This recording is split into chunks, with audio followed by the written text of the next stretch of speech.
Hello everyone, welcome to another IT Career Talk with Professionals. And today, I have a front-end web developer. But before we begin, please do hit that red subscribe button. So my guest today is Mr. Franz Paul Pastrana. Hello, Sir Franz. Hello guys. Thanks for inviting me here. I really appreciate it. And sa mga nakikinig, um, yeah, thank you guys. Right. So, sa mga nakikinig, thank you. Yeah. So, Sir Franz, no? Baka pwede tayo magsimula with you defining ano yung front-end web developer. Yeah, front-end development, usually that is my current line of work right now. And I'm building websites and web applications focusing on the design and concepts of the architecture. Usually, it is more of the user interface. I'm building the user interface of the website and the web application of from the design, converting it into HTML, CSS, and JavaScript, and doing dashboards, something like that. So I'm leveraging WordPress and Shopify before, but now I'm just focusing on WordPress, building websites and application for small to medium businesses and entrepreneurs.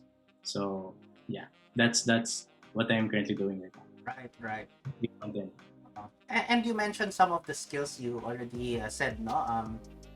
But just to clarify, to be a front-end web developer, you need to have very strong Photoshop skills. Um, you need to have some back-end skills. Maybe you can expound more, no, on the different set of skills that are really required for front-end web development. You need to have a lot of devices, kasi you're testing in multiple scenarios. Yeah. So as a front-end developer, the main skills that you need is HTML, CSS, and JavaScript. So that is the very basic of front-end development because you're building the front end of the website that will connect to the back end. Usually, kasi before my nature of work is I have a back-end developer with me. We are doing web applications. I'm doing the front end, and the back end is doing his data architecture.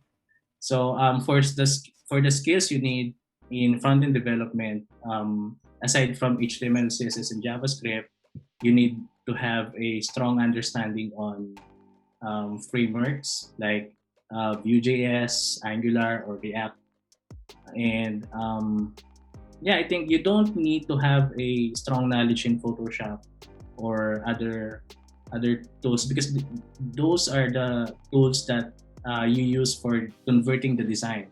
Actually, designer lang yung but if you want to expand your skills, obviously you can learn Photoshop, but as a front end, you don't need to learn the advanced set of skills for those design tools kasi usually ginagamit mo lang siya for cutting the assets, converting the design to pictures, images, and then wireframing, something like that.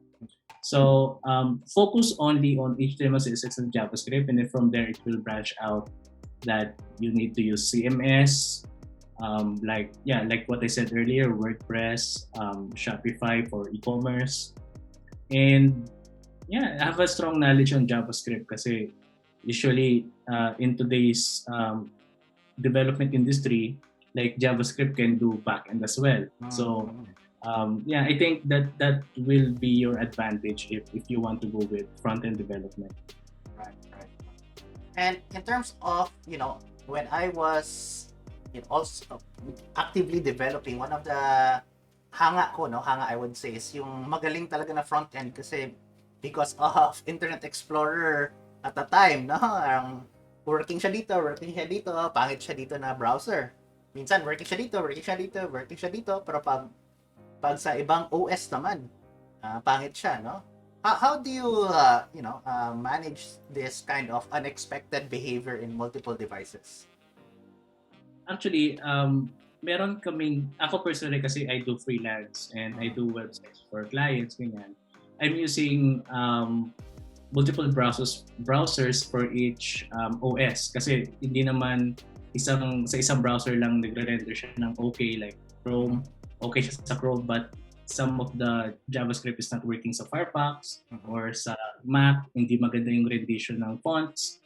I'm using a tool, it's browser stack. So you can testing that. Actually free lang naman. May free version siya, but there's a time limit.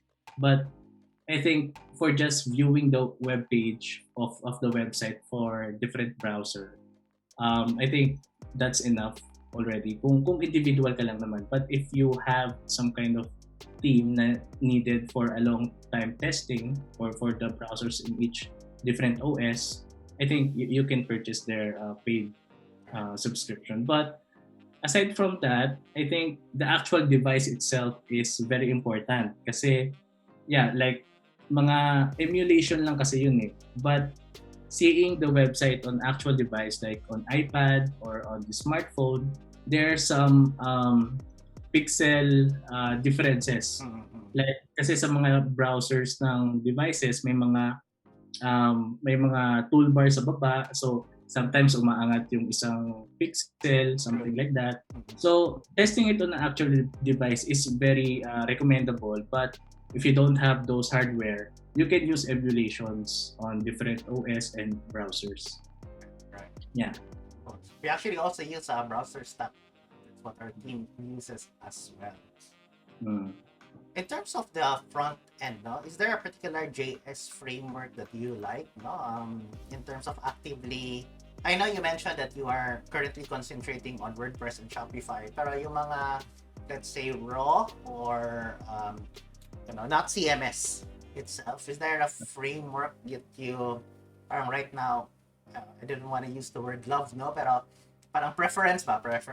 This, especially itong maybe is it the big three, itong Vue, React, Angular, or may something else na you prefer? I prefer Vue actually. I mean, I landed the job before like 2 years ago, 2 or 3 years ago as a Vue.js developer, and I really learned a lot. And I mean, I don't know why, pero kasi meron sa Vue na for me, it's my personal experience kasi iba naman proficient sila sa React, and they just want to express themselves that they use React and they are really good with it. But for me personally, I love Vue in terms of deployment. Tapos yung learning curve niya is madali siyang aralin. And also when using functions and Vuex, something like that, it's more on deep technical terms na kasi. But overall architecture as a JavaScript framework, I really love Vue.js. So that's what if someone asks me, ano ba yung pwede kong aralin na framework, I give them Vue.js kasi learning curve wise mas madali siyang aralin compared to React and Angular based on my experience. Pero different people learn in different ways naman, but how I recommend Vue is easy to learn. Great, no? Let's ask naman how you started, or basically how you got into the IT profession. Now, was this, for example, did you always see yourself as a front-end web developer? Right? Or maybe some of the people I've talked to na front-end web developer, they thought, will be web designers. Dun sila nag-start, no? And then they decided, parang masaya pala tong mag-HTML, and they, may iba din nakabaliktad, na nagsimula sila sa general development, nag-concentrate sila sa web front-end, no? How about you? Ano yung story mo? Yeah, actually baliktad naman ako. My dream talaga is to be a video game developer. Way back 10 years ago. But since I dropped out my college degree, actually I'm a college dropout. I dropped out my bachelor's degree. Although I graduated from associate's degree, which is 2 years course, and then eventually I decided to continue it to a bachelor. Pero that time parang parang the board na ako and like to work on a real deal, parang gano'n. And from there, I tried to apply for a position with game developer dito sa Pilipinas locally. Pero back then, ang hirap ng makakuha ng ganung klaseng trabaho kasi 10 years ago, parang based on my based on my the way I applied to those companies, parang bilang sa kamay yung mga game development companies na nandito sa Pilipinas. True. Noong time na yon. So, from there, nahirapan akong makakuha ng work. Since noong time na yun, kailangan ko na rin ng pera and then we need to I need to give some money to my parents, ganyan. So I decided to shift my my specialties and nag-research ako ano ba yung parang trend ngayon. So that time, kasi yung mga companies nag-shift na into cloud computing. Yung mga desktop application na ginagamit nila sa business nila, they are migrating into web-based application. So I decided na to learn web development, and then I self-study HTML, CSS, and JavaScript, and then I work as an intern just to get experience. And then from there, nakakuha ako ng professional work ko sa isang medical company, which is we are doing web application for nurses, like compliance application, something like that. For the Philippines, dito sa Philippines yun or global? Sa US, sa US. Yeah. So parang ina-outsource nila yung system dito sa Pilipinas, and then US yung gumagamit. So yeah, from there nagtuloy-tuloy na hanggang sa nakapasok ako sa iba't ibang klase ng companies, from corporate into startup, and then I do freelancing din, and from there I expanded my skills. I learned business skills, business language, tapos for about parang 3 years ago then, I build my own freelance business. So nag-hire ako ng mga freelancers, ganyan. But unfortunately kasi yung finances namin parang hindi kinaya yung to sustain the business. Right. Like for less than a year, hindi ko na kayang i-run yung business. So I decided to let it go, and then go full time na lang for freelance. And then hanggang ngayon, na-employed ako as a full-time Frontend developer. So yeah, it's a roller coaster ride na nakarating ako dito sa where am I right now. Right, no. And siguro just to ask also now, when you were hiring or basically when you are trying to also get hired as a freelancer, ano yung mga tips or ano yung mga strategies mo for that naman? Like, nag-keep ka ba ng portfolio, at especially sa front-end web developer, no? Nagpapakita ka ba ng GitHub? O, ano yung ano doon? Or at the same time, when you're hiring, yun ba yung request mo? From the time na nag-hire kasi ako, syempre nag-start ako dun sa inner circle ko. So basically, kilala ko na yung mga ina-hired ko. I know their skills, yung gauge ng skills nila. So hindi na ako masyadong nanghingi ng parang prerequisite para i-hire sila. But in my perspective, na ako naman yung naghahanap ng clients, ganyan, for freelance work, basically, number one is the portfolio, because you need to show something sa client na they can rely on, na you did something that is related to the task na kailangan nila. And then social proof, pangalawa, after you did the good work doon sa client, kailangan manghingi ng social work, like what is their feedback to your work, you did great ba, or you need something to improve, and then you will attach that to your website.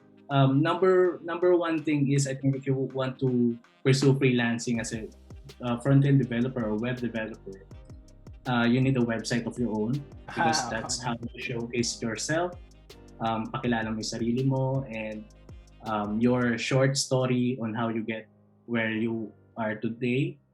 and some of the skills na you possess na that can help the client na related dun sa problem ng client and how you will solve it. Mga ganong details sa website. Yeah, and word of mouth then kasi like before nung full-time freelance ako, most of my clients are from referrals. Kasi if you did great to one client, he or she will tell it to their network, di ba? Right. And yung nga, sabi mo, social, no? Once hingi ka feedback, so most likely, parang may network effect. Right. Social proof. I think that's one of the most important to have when you're a freelancer. Also, portfolio, dapat naka-attach sa website mo. So, yeah. And also, if you have the time or if you can expand your skills, try to learn business skills, sales skills. Kasi throughout my freelance career, I discovered that technically you're a freelancer, yes, but on top of that, you are a business din. Kasi you do market yourself, you do the sales kasi kailangan mo i-close yung client. You need to get leads kasi doon sa mga leads na yon potentially merong isang client. So yeah, if those someone na nakikinig ngayon, if you are doing freelancing or if you want to start freelancing, might as well learn how the business work so that you can also have an empathy to those clients na gagawan mo ng website or a web application, kung paano mo sila matutulungan to solve their problems. Kasi those business finding freelancers to solve their problems on business side of things. So yeah, parang magi-stand out ka as a freelancer if you are a problem solver on a business wise and you can add value to them. You can parang pwede mo taasan yung singil mo as long as you solve their problems. Parang ganun.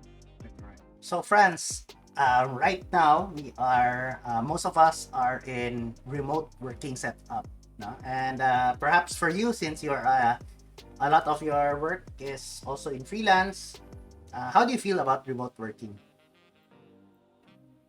Yeah, I about remote working, I don't want to work on a office work actually. I really prefer this kind of work setup kasi I have a lot of time with my family because I have 2 kids and my wife is here. I've been working from home on and off for the last 6 years, I believe, because yeah, tagal na rin. So I get used to it. I have a routine na that makes me more productive. Kasi usually since the pandemic, maraming mga bago sa work from home. Yes, definitely. And nag-a-adjust talaga sila. And I think if they are going to ask me what kind of routine I do para maging productive, kasi although hindi naman to ma-apply sa lahat kasi yung iba talagang walang kwarto para magkaroon ng sariling work from home office, maybe if you can have a separate room and then stick with your routine, like kung anong oras kayo nag-work. Like, kasi pag nasa bahay ka, madaling mag-extend ng work or parang mas prone sa procrastination, di ba? Yeah, I until now actually I'm dealing with procrastination kahit 6 years na ako nag-work from home. But stick with your routine, self-discipline lang talaga, and have a room of your own as an office kasi malaking bagay yung naka-isolate ka from your family or from family members kasi one way you can focus on work. But I know hindi naman lahat to pwedeng ma-apply sa mga nag-work kasi ikaw ng partner. But if you can do that and ilayo niyo yung TV sa computer. Kasi malaking factor yan sa distraction, hindi makakapag-work ng maayos, lalo pag may calls, diba? Right. And since sanay ka na itong remote work, no? Maybe you can also tell us, like, for example, how do you tell your kids na parang, hey, pag nasa room ka ba, bawal kang galawin, or that's one, or things like maybe, for example, since yun nga, may parang dalawa ba internet line mo, naka-ergonomic chair ka ba, and any mga things na pwedeng parang must have or must do pag na-embrace mo na talaga ang fully remote work. Yeah.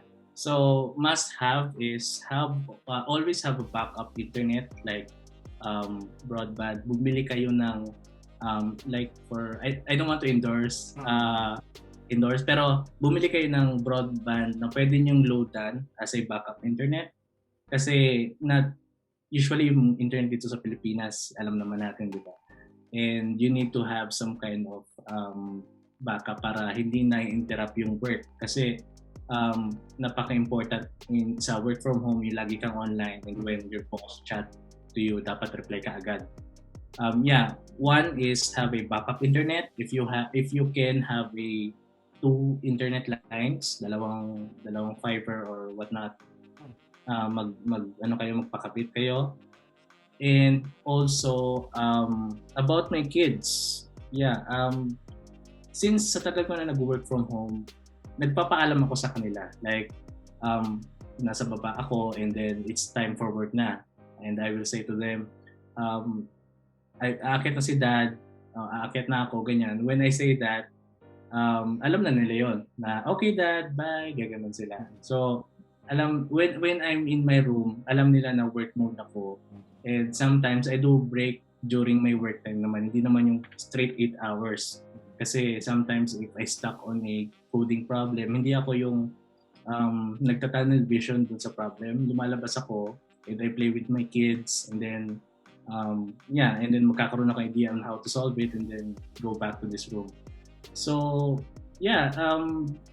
communication, importante yung communication sa family. Kapag may meeting ako, bawal mo nang kumatok, something like that. Like before tayo mag-call, wag kayo may ingay kasi may call si daddy, ganyan. So you need to communicate with them na yung boundaries, diba? So yun yung mga routine namin dito sa bahay when it comes to work. Right. And I guess ang masasabi ko na parang very well adjusted ka na, parang more or less your routine, your location, and your what you call this, parang nasa jive ka na talaga, parang you are more or less masasabi ko na parang you found your fit, parang ganyan, no? Ano yung mga passions mo right now? Because parang very well settled ka, no? Ano yung mga passion projects mo? What keeps you busy? Aside from yung regular routine, or maybe it is part of your routine, no? Right now, actually, aside from doing the actual work, I'm doing cycling then, because doing work from home, tendency niyan, if hindi ka control sa pagkain, usually mag-overweight ka kasi nandiyan lang yung refrigerator, yung fridge, bubuksan mo lang, bababa ka lang pag nagutom ka, di ba, bubuksan mo lang siya. Right. It is important kasi for me na magkaroon ng physical activity. Kahit sobrang busy yung workday ko, sinisingit ko talaga like 30 to 45 minutes cycling or some kind of workout, ganyan. So, working out, and then aside from that, may mga pet projects akong ginagawa right now. Also doing some YouTube videos, ganyan. I'm trying, and I'm still also expanding my skills in terms of business kasi parang I'm turning myself into more on managerial role, like parang tulad nung before nag-hire ako ng freelancer, so obviously I need leadership skills, so I'm also improving my leadership skills. I think reading books, something like that. So playing video games. Right. So yun yung mga nagpapabisi sa akin right now. And na-mention mo to content, which is yung part na nga physically active, no? What do you think about tong standing desk? Do you have you tried using tong standing desk? May iba pa nga, parang yung desk nila tapos ilalim nila may parang vocalator or parang cycling, no? Parang if may thoughts ka lang on those. About standing desk, actually, matagal ko nang gustong bumili. But kasi may kamahalan kasi. I think around parang 20 to 25,000 siya. But I also did the research about this standing desk ganyan. Since tagal ko nang nag-work from home, syempre laging nakaupo. Yung laging pag-upo is very dangerous sa health kasi nag-overweight ka, walang physical activity, hindi nagbo-burn ng fat ganyan. And yung heart is parang hindi nagpa-pump as it should be. About standing desk, if I can buy one, I will. Pero if wala, okay lang din. Kasi I also did the research about that. Parang it's okay na meron, and then if wala, okay lang din. Kasi there's no scientific benefit on standing while working for a very long time. Parang as long as you are not moving, that's the thing that will, make you unhealthy. So kahit nakatayo ka and hindi ka naman nag-move, parang nakaupo ka na rin. Parang ganun siya. Pero if you have one, if you want, if our listeners are thinking to buy one, yeah, go ahead. I mean, if you have the money, then go for it. Na-try ko yan, pero hindi siya yung parang mahal na sanay. Naglagay lang ako ng carton, no? Sinusubukan ko rin yun. Pero kung wala kang official standing desk, parang ang hassle din na i-set up. Tapos after a while, tatanggalin mo. Tapos i-set up mo ulit. No? Especially kung like us, no? May mga microphone, monitor, ganyan. Ang hassle. So, hindi ko na siya na-pursue again. I also, nakaka-relate ako sa'yo kasi I also tried that before. Kasi I have a ton of books here. Kasi may ligaw ko sa yung mga books ko, pinapile up ko siya hanggang sa yung taas niya is mag-level na sa parang ergonomic level of while typing. And then parang nakakapagod nga magtanggal lagay. So I stopped doing that. Yeah. Pero ngayon kasi I'm taking a break every 2 to 3 hours and then bumababa ako and then doing some physical activities. And I think for me, I'm not a doctor, but based from what I research, as long as you're moving, you're doing physical activity, tapos nagpa-pump naman yung heart mo sa blood, ganyan. I think that's enough. As long as you have some kind of exercise, I think that's enough na rin. Right. So I guess siguro to ask the last question, ano yung advice mo on developers who want to pursue front-end web development? Yeah. So guys, yung mga listeners natin ngayon na bago sa development or you have 1 to 2 years professional experience. Since I'm doing YouTube, marami na nagtatanong sa akin what to learn, ganyan. If you want to be a front-end developer, focus on HTML, CSS, and JavaScript. Very basic first, before you learn frameworks like Vue, Angular, React. Kasi almost 10 years na ako nag-front-end development, and like parang 60% of the time, I'm still using HTML, CSS, and JavaScript. Just the basic coding para isolve yung specific code problem. And I think one of the big mistakes that I did while self-studying web development is I focus on front-end kasi nung time na yun parang pasikat yung front-end, code igniter, ganyan. I focus on front-end without having a fundamentals or foundations on the basic. So, nag-struggle ako doon, and then I decided na go back to the basics talaga. And then I spent some few weeks para aralin yung mga the very basic. I mean, if else, loop, ganyan. And then from there, parang mas madali ko nasa-solve yung mga coding problems na kailangan ko i-solve. So, what I'm saying is that focusing on the basics first, and then if you are confident enough, move forward with those frameworks para mapadali yung workflow. And then you can just branch it out yung mga skills na kailangan based on the project. So that's it. And thank you so much, no? And audience, if you have any comments or you have any, if you wanna reach out to Sir Franz or to myself, no, you can always leave it in the comment section below. No, just click and type there.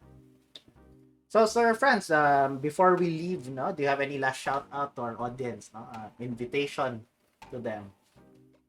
Yeah, so dun sa mga readers ko sa aking blog, kasi I have a website which is franzpastrana.co. You can't access it right now kasi I'm in the process of rebranding the site, because i-align ko siya doon sa YouTube channel. And yeah, just wait for it maybe after a few weeks, ganyan. After I do the rebrand, and then magla-launch ako ng bagong website with yung mga sinulat ko na doon pa rin about how you can learn development, how you can improve yourself, ganyan. So yeah, that's it. If you want to contact me, just go to my LinkedIn page. Maybe I don't know where we can put that link. But but yeah, if you can contact me on LinkedIn for um, professional collaboration. Right, right. So thank you, Raf. Thank you. So guys, do check out his YouTube as well. No, we'll also place again. The links are always placed in our description box below. No? And thank you everyone for staying with us. And goodbye. And of course, if you like our content, hit that like button, subscribe button, and notification